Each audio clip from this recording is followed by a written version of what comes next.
Welcome students to week 3 of HLTH 3102 Qualitative Methods for Social Health Research. This week, you will be introduced to some more theory about the various research methodologies and design elements to help you frame how to undertake your project. Along with the various readings, there are 2 videos this week from Professor Grebich. The first video provides you with information about the various methodology theories, and the second video is about the design of your research project. Remember when Professor Grebich talks about the assignment directions in her videos, these are now out of date. You will find and follow the guidelines provided in the Flow Assessment Resources folder and the guideline documents. The reading this week is from an e-reading which is easily accessed through the library. While your Green and Thorogood textbook does go through the various methodologies, I thought the Merriman chapter made for an easier reading with clearer explanations of the various theories. By now, your Quiz 1 should be near completion as it closes this Tuesday, while you should be busy working on your literature review, which will be due for completion by next Monday. To make your understanding easier about the various theories, I have posted a range of YouTube clips and movie links. You can see how classic ethnography has been used in the various YouTube clips which document the cultures in Ethiopia or Samoa or in the polar regions. Researchers in more recent times have taken ethnography and have now focused it on various subcultures, such as the Jewish communities in California or even dance cultures in New York, to document their values, beliefs, rituals, and symbols. If you're looking for some escapism, you might like to watch a recent movie, Avatar. You may recall that Jake Scully, the main character played by Sam Worthington, went into the Na'vi culture to document their culture by recording his observations and participating in various rituals. This is an ethnography because Jake was an outsider going into a culture to describe the Na'vi values, beliefs, rituals, and symbols. Whereas phenomenology, which is a description of the lived experience, is a research method that documentary filmmakers use. You may already be familiar with the work of Michael Moore or Louis Theroux, who are 2 documentary filmmakers. Michael Moore takes a more critical approach when describing the lived experience in his films, such as Bowling for Columbine. I have provided also a link to the ABC Australian Stories of a recent experience of crowdfunders who wanted to source money to promote their new beehive invention. Even in popular culture, self-help author Brené Brown, you might know of her through her TED Talks on shame and vulnerability, draws on the research methodology of grounded theory. She used grounded theory to build the theories on how and why shame and vulnerability are so powerful in our daily life. For your assignment, you will choose a methodology to frame how you will undertake your research question and consider the various design issues associated. You will have some flexibility in which methodology you can choose. Speak to your tutor to be able to sort through which is the most appropriate. So, for the design of your data collection, you will document in your method section of your final paper. You will be preparing a draft of your methods section which will be due in week 6 before the break when you undertake your data collection. In the meantime, I hope that you're progressing well with your literature review. I know that the liaison librarian Nikki May has already seen a few students already, which is pleasing that you're accessing and making good use of the various resources available to you. I'll hand you now over to Professor Grebich and pop back later with a summary. This week we're going to have a look at the various qualitative methodologies that you can choose amongst in order to undertake your own piece of research. Now, when you look at that slide, first of all, it does appear to be rather horrific. There's an awful lot of things on it. So we're just going to go through the options one by one. But just before we start, I want to point to the first one, which is the hermeneutic circle, which Hans Gadamer, and you can find that online. He's got a lot of his original documentation up there, if you're interested, is probably the simplest option for many of you. What it basically means, and I'm going to go forward just to show you, is a hermeneutic circle. And it's known as a part-whole dimension. So you go out, collect a little bit of the data, that's the part, come back again. It's just the recursive iterative approach that underpins the whole of qualitative research. Come back, make some sense of it, change a few things, go back again. And what you're doing is building up lots of little bits of data, so eventually you can feel that you've come to the whole of it, which is the answer to your research question. Going back to the slide that we started off with, and if you look down the left-hand column where they're in a sort of yellow font, you can get some idea of the options that might be available to you, which you can choose amongst. You'll need to go into the textbook chapter that's associated with this week's methodology segment, and you'll find much more detail in there if you're interested in any of these. Ethnographic, which is probably the most usual one, is to do with culture and to do with studying culture. Classical ethnography would probably be, like anthropology, the study of a very large tribal group was where it started out. Nowadays we tend to have much smaller cultures. It might be a group of kids living on the street, it might be a hospital ward, it might be a classroom in a school or in a university. So it's really a much smaller type of culture, and we use observation as the major technique. So that's one possibility. You might then go into perhaps grounded theory, which looks at the microcosm of interaction and is also an observational dominant type technique to gain the data. Phenomenology is much more interested in very in-depth stories about people's experience in particular situations. Feminist research has a set of principles attached to it, which we're going to show you as we get to a later slide. Evaluation can be either top-down with a set of criteria or bottom-up, working with a group of people who want to evaluate themselves. Or action research requires an intervention plus evaluation. Now, what you can see is there's a sort of a line of traditional approaches, and then there's some slightly ameliorated or moderated approaches in the middle, and then further along we've got the postmodern or post-structuralist approaches. These are possibly, apart from autoethnography, not likely to be of interest to you because they really are quite complex. I'd rather you stayed with the easier ones, but a lot of the display of data that we now use comes from the postmodern tradition, so it's what we call very innovative display. And when we get to the 9th lecture segment, you'll be able to see some examples of what that would look like, and we hope that you'll find some even more exciting ones for your own project. But let's go through these in just a little bit more detail. Ethnography is to look at culture and to observe people in that cultural setting. There's some examples of past research which you'll find in the Bachelor of Health Science office in a file there, which one of the administrative people will make available to you. And you can see some people have looked at the ethnography or the culture of an ambulance station, or the culture of a hospital ward if you're a nurse, or if you're in the allied health area, it might be the culture of the environment that you work in, whatever that may be. In order to get that data, as I said, you'll probably do a reasonable amount of observation, and that's one of the options that's available to you in terms of data collection. Just to run down the various types of ethnography, classical ethnography just requires that you define the culture, make sense of it, and do a lot of observation and perhaps some interviewing. Critical ethnography is to do with power. Where is power located? How does it play out in this particular culture? And a lot of research has been done in education. Autoethnography, and there are again a couple of examples you'll find in the office there. Some students have attempted that, researching of the self in a particular context.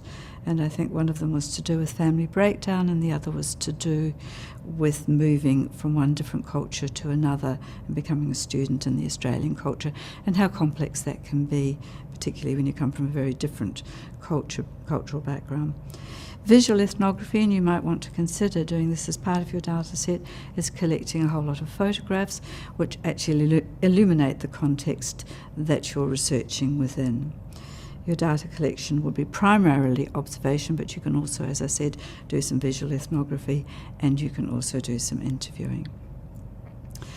There's an example just for you to read in your own time of an autoethnography, which was actually presented at a conference as a dramatic presentation.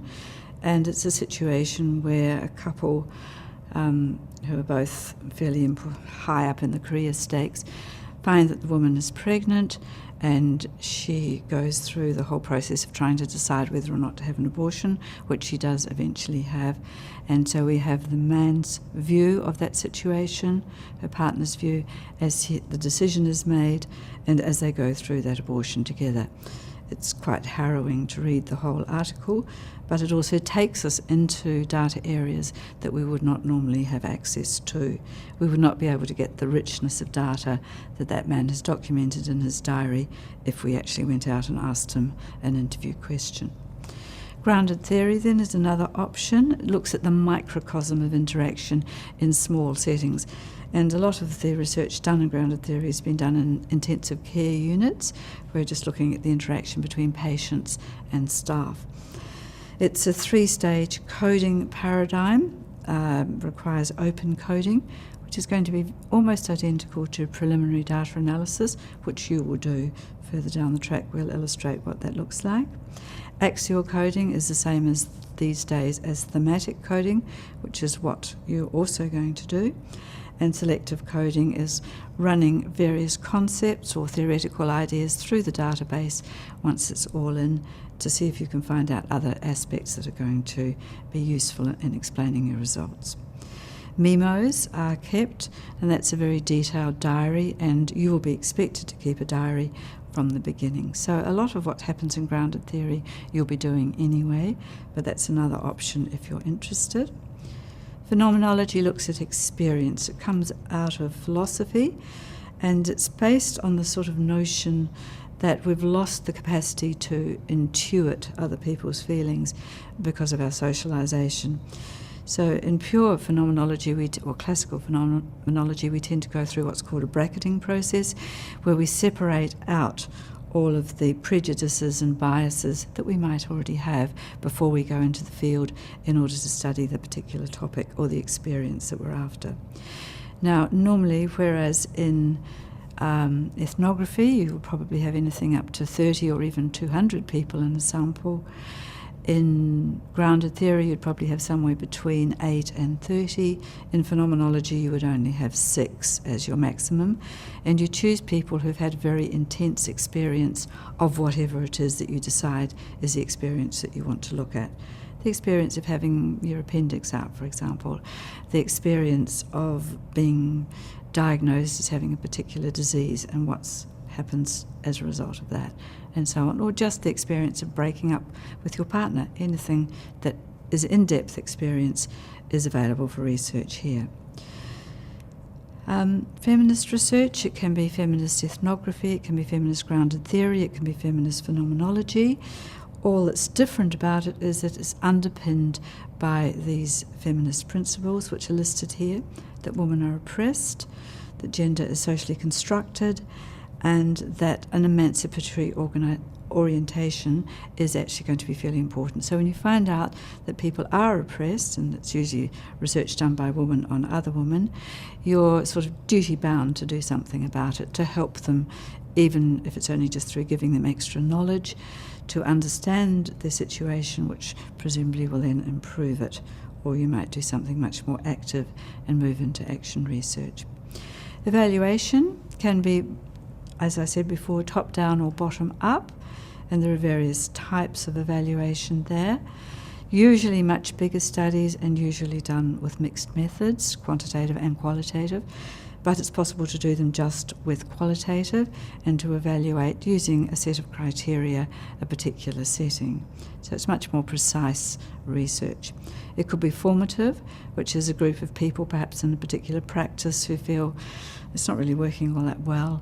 We'd actually like to improve this, so we might get a researcher to come in and work with us, and we'll decide what they evaluate, and we'll try and see if we can move on from there. Action research is the other option, which, like evaluation, can be top-down with a set of criteria, or bottom-up with a group of people actually deciding that they've got a problem, and you help them work out some sort of intervention, maybe looking at some model of practice already in the literature, and then that's evaluated. So just to sum up, there is a range of methodologies which are available to you, but it's suggested that first of all you look at the hermeneutic circle and see if that simple recursive iterative underpinning would be sufficient. But if you're feeling brave or you would like to actually strike out and try one of the others, you're very welcome to try. But you'll probably need to discuss it with your tutor in order to get just a bit of support and help. Thank you. This week we're having a look at qualitative design, and this is actually the bit that goes into your method section. So we're actually going to go in reasonable detail through all the bits that you need to actually make sure you cover. When we come to mark this segment, it's really just a checklist that we have, so make sure you've got all these bits in. But the two that are probably most interesting to us are your position and the pure design that you end up with. So there are various aspects, and this is just pretty much our checklist. Who are you? What sort of frames have you used? Are you of a particular ethnic group, and how you see things may actually be different? But we'll look at that in a little more detail in a moment. Which methodology did you use? Did you use grounded theory or ethnography or perhaps a hermeneutic circle? We need to know about that, and we also need to know why that was the best choice if you've chosen one of those, and how it actually panned out in terms of your design. How did you access your participants? I mean, did you go down to the pub and just coerce people when they were rather drunk? Or did you go into the cafe and promise them chocolate frogs or whatever it was if they'd be part of your study? Just let us know.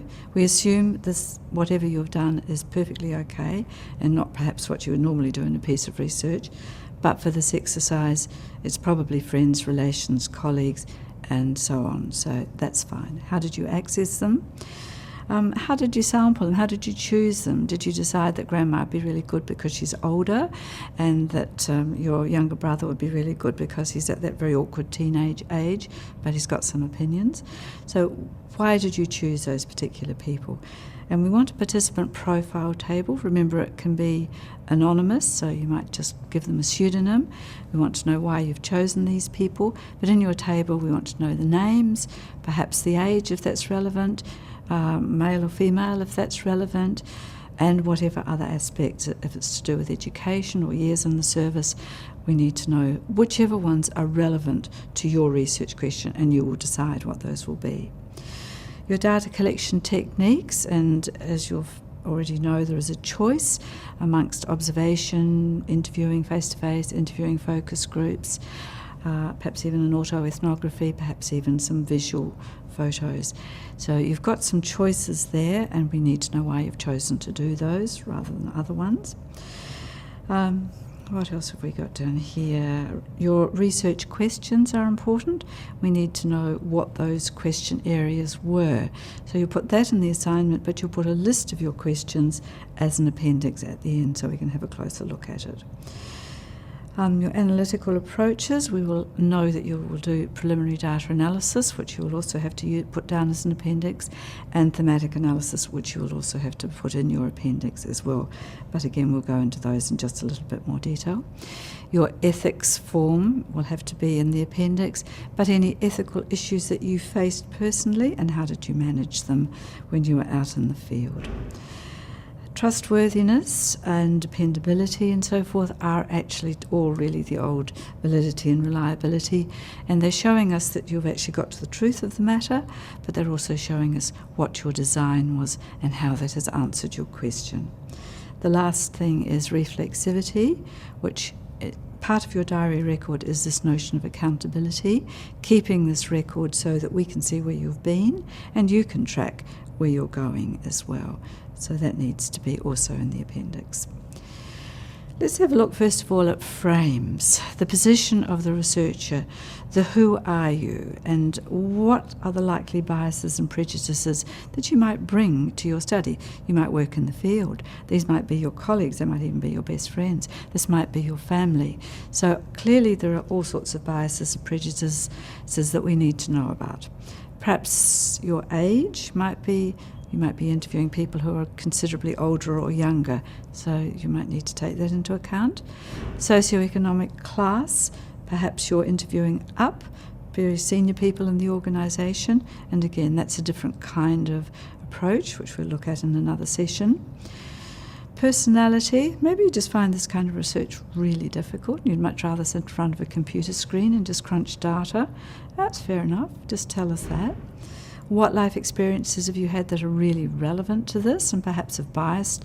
Perhaps you're looking at something like domestic violence and you've been in a situation of domestic violence. That produces a whole lot of biases.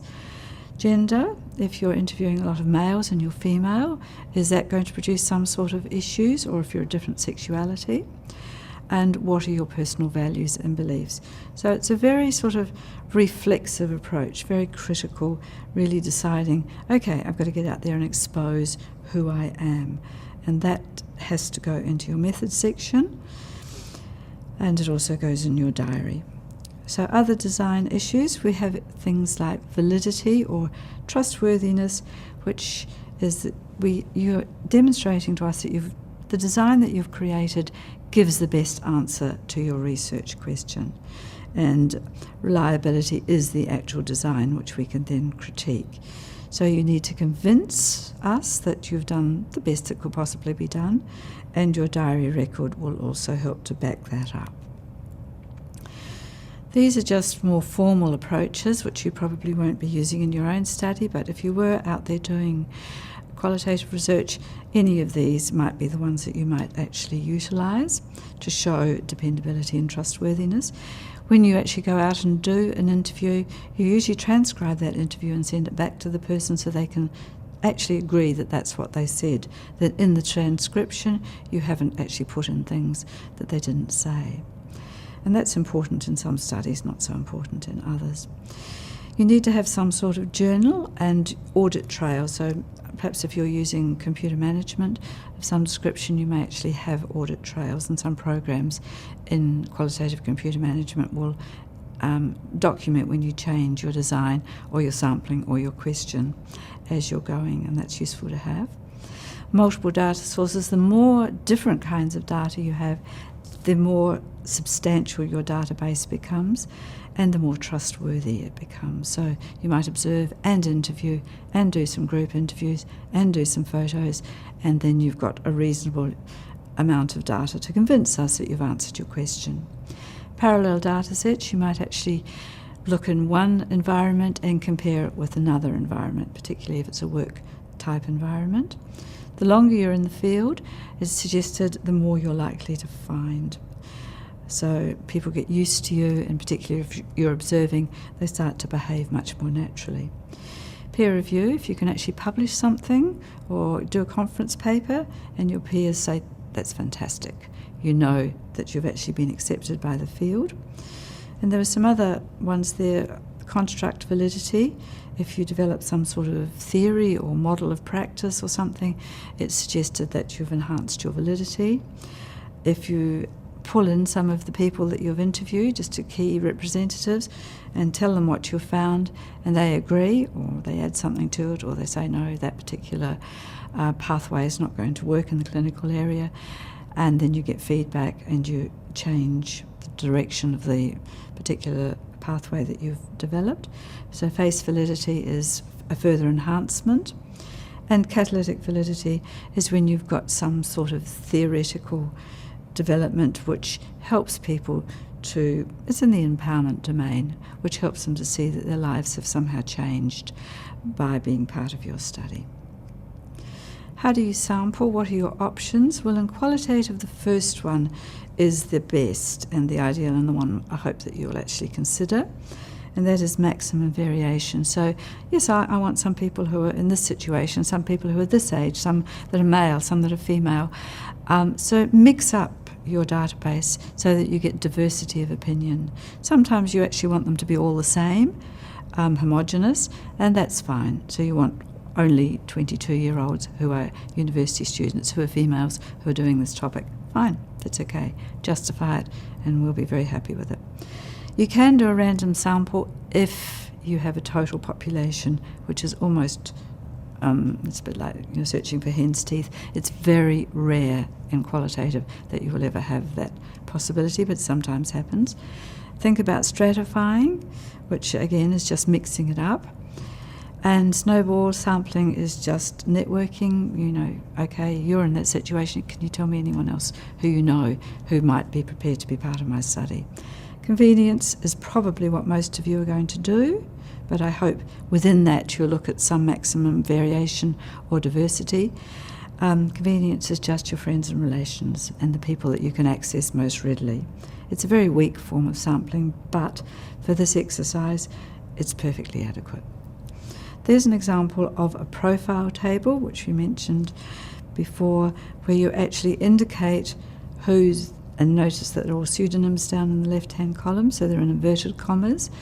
What have we got here? We've got their ages, we've got other information that we think might be useful there, and that will vary. Don't just copy that and say, oh, well, this is enough, this is what was up on the slide. You may want to look at other aspects that are going to be useful in terms of your own research questions, so do that. Generalisability in qualitative, as we said right back in the first one, is not really what we look for. We look for transferability, so that what you've found may actually make sense in a similar environment. It may be relevant. It won't be identical. It's more like possibility rather than probability, which is what we'd be looking for in the quantitative domain. Though there is in a lot of the textbooks a whole range of words like logical, conceptual, locational, which are used in front of generalisable, but these days transferable is the one that we tend to use most. And reflexivity, there are two bits to this which you'll have to turn up in your final assignment. The first one is your diary record, where you monitor where you're going, how you're feeling about it, how you feel about your own performance, whether that was a great interview, whether that observation was a waste of time, and you're actually leading us through the agony and the joy, hopefully, of the journey of doing that piece of research. It's your own personal accountability, and noting where your frames are actually starting to impact and trip into the data collection. The other part comes at the end.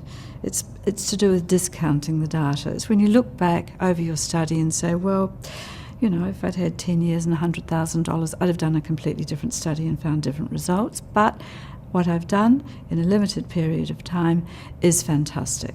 So whatever you think of the limits of your study, you always present them positively so that we can say, yes, okay, well, it could have been better, but hey, you've done a brilliant job. So just to sum up all those things that are fairly important, firstly, obviously, you need to identify your research question. You need to work out your sampling and how that's going to work out.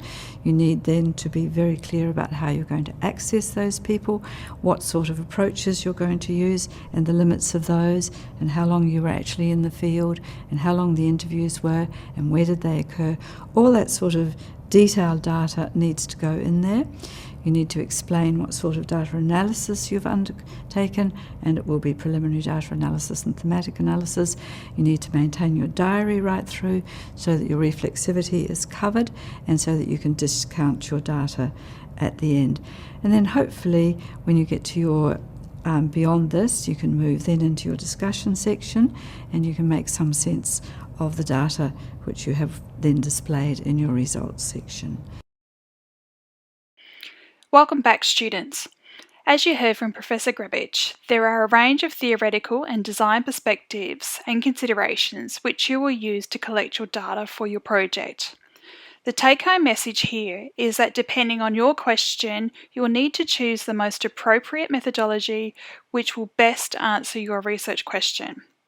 Some of the questions lend themselves to a particular perspective, while others will offer you a choice to explore a particular frame. Whichever methodology you choose, you'll be telling the reader in your method section how and why you have chosen this perspective, along with the details of your data collection. As Professor Grbić mentions in her second video, the methods section will be an account of how you collected your data. This is an account of where you would take the reader by the hand and tell them how and why you have undertaken this particular data collection. There is a template of the assignment in the Flow Assessment Resources folder, along with the various headings. Again, as an update on the assignment instructions, you are no longer required to complete a draft ethics application or a journal diary, as she mentioned, which were needing to be inserted into the appendix. Now, what's ahead for next week? The theme for next week is on interviewing. Already, some of you have asked some questions about interviewing, such as how many questions and how long will the interviews take. These answers can be found on Flow under Assessments FAQs. I hope by now you're familiar with the reading schedule and the summary worksheet, which your tutor and your workshop location. If you have any questions from this week's lecture and readings, make sure you document them on your worksheet and bring them along to your next workshop. See you next week. Bye for now.